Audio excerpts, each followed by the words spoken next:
Cheers, man. Cheers. I'm gonna go way over here with this drink, all right? Who's gonna catch it? Oh, the light. Oh, you hit the lights?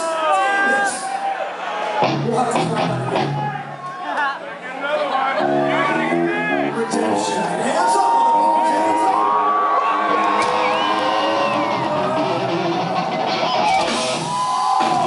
Nice. And he's like, what do I do with it? You drink it. You drink it. What's in this?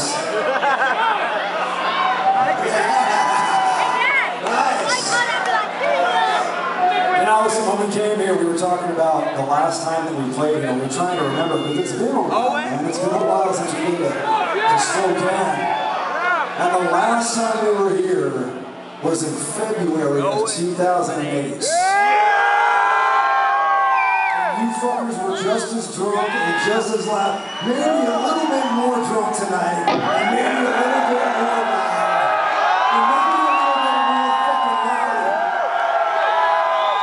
Just fucking fine with us, man. That is just fine. This next song that we're gonna do is partly inspired by a guy who liked to get a little drunk and a little loud and a little bit rowdy, named Dimebag Darrell.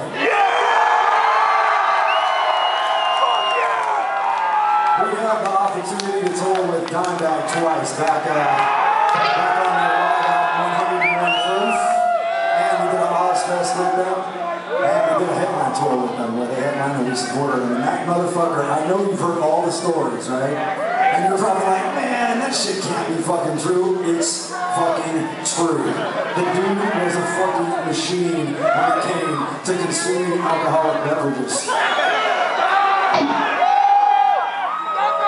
And I could tell you a story that would probably go on for like 5 minutes, and you guys might get bored about my Dimebag stories.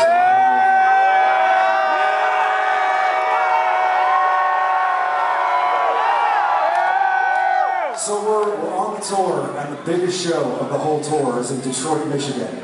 Fucking the Palace of Auburn Hills, where the Bulls play, 12,000 people, sold out in advance. You know, it's a fucking big show. So the night before, we're in Kalamazoo, Michigan, and you know it's a pretty good show. And then the day, it's a short drive to Detroit, like 2 hours. So all the bands decide we're just gonna stay at this venue, sleep in the parking lot, and then just drive the next morning because it's 2 hours away.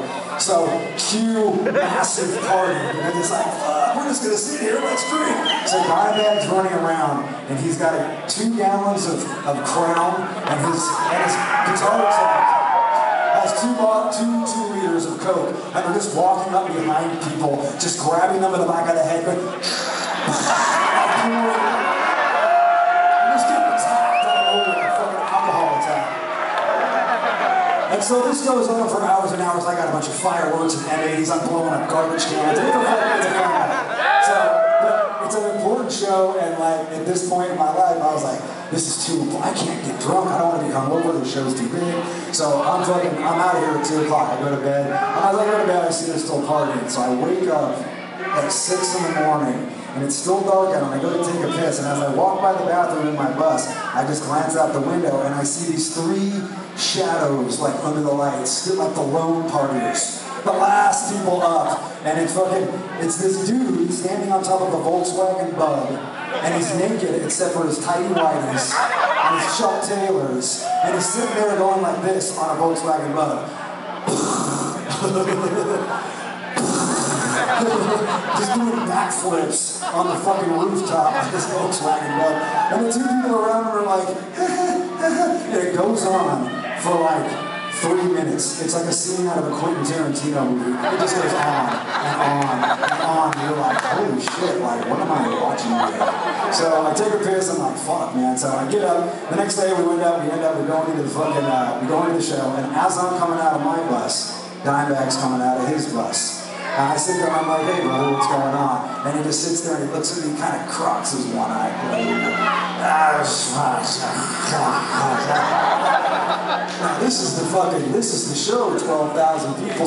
This motherfucker can't even talk. And then that fucking crew comes up to me, they're like, don't give fucking Dimebag a drink or you're off the fucking tour. Like everybody's pissed, everybody's freaking out. And they're walking, and so he comes, and so we're sitting there, the show gets going, and the overnight band starts going on, and a lot of times I'll go and I'll stand on the side of the stage, check out the crowd, and watch the band, and I'm watching them, and I'm on the other side of the stage, and Dimebag's over here, and he's sitting there, and he's just fucking every time with the band, and he just walks out on stage. And the singer of the band's like, hey, ladies and gentlemen, it's Dimebag Darrell. It was crazy. So then he walks over, and then he walks over on my side of the stage, and he's sitting there, and I'm like, you know, there's no really having a conversation or anything. So I'm like, hey, and he's like, and he kind of cocks his eye at me, and he sits there, and then I see that he's looking past me. And he's looking at my guitars in my guitar row. And he sits there and he goes and he grabs one of my guitars. I'm like, oh, fucking shit. What's going on? And he sits there and he puts it on. And he walks out on stage again. Guitar with the hand, and it's Dimebag Darrell again, ladies and gentlemen, give it up. And he fucking sits there, they go on, the song ends, and fucking it's the last song, it's the climax. And he sits there and he takes my guitar and he's like, woo! And he fucking smashes the fucking neck in half. And I'm like, dude, what the fuck? I think this goes on. It was my backup guitar, so it was okay. We went and played the show. I didn't break a string, didn't need it. It was totally fine. So now, we all gather in the front because they're like, what the fuck? This is going to be a goddamn train. This motherfucker can't even talk. It's going to be a fucking train wreck. In front of 12,000 people, we got to watch this, right? We go out and we go up front, and we sit there, and if I wouldn't have fucking seen it myself, I never would have believed it. This dude did not miss a single fucking note. In between songs, he's sitting there fucking playing Kansas. Rain and blood. I'm like, what the fuck? It was amazing. Needless to say, the next day, I see him and I'm like, hey, brother. How's it going? He's like, oh, he's drinking a fucking gallon of Pedialyte. I was like, I'm just like, yeah, you kind of remember what happened yesterday? And refresh my memory. I'm like, you know, my guitar, you kind of put me like, oh, fuck, he's super sorry. He gives me $300 to fix the guitar. And then about a week later, on stage in Chicago, he comes up behind me right before the last song and he whispers in my ear, he goes, hey, carjacker. They call me carjacker. Long story. And he sits there and he goes, hey man, I turn around, he's like, I got something for you. He gets on the mic, he's like, I broke my brother Rob's guitar the other night when I was in Detroit, and I got it. He gives me a brand new Washburn prototype. He had just launched this guitar. Just launched the guitar, gives me a fucking prototype, apologize. You know, he'd already given me $300 to fix the guitar, probably more than the thing was worth. And that is the type of dude that he was. Honest to fucking God, that is the type of fucking dude that he was. And you always hear those stories, but those stories were fucking true, man.